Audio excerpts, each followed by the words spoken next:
కమలములలో తన అందమును అనుభవింపచేయు ఆరగింపచేయు అంతర్యామిత్వమగును. ఈ 5 దశల్లో అలగియ మనవాడు పెరుమాడు నాయనారు ఒక రాజు యొక్క దశల్లో బోధించుతున్నారు. అదేమనగా ఎట్లు ఒక ప్రభువు తన రాజదర్బార్లో కూర్చొని ఉండను అదే విధముగా కూర్చుని ఉండనది పరమపదం. రాజు మంత్రాలోచన చేయనది పాలసముద్రంలో ఉన్న శ్రీయపతి వ్యూహ దశకు సమమగను. ప్రజలను సంరక్షింప మృగమును వేటాడు ప్రభువు దశ.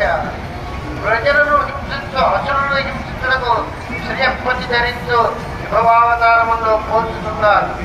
రాజు ప్రచ్ఛన్న వేషములో నగర సౌభములకు వెళ్ళుట మన హృదయములో నుండి అంతర్యామియకు శ్రీయపతి దశ రాణిగారి దశ. నందనవనంలో ఆసక్తితో ఉండిన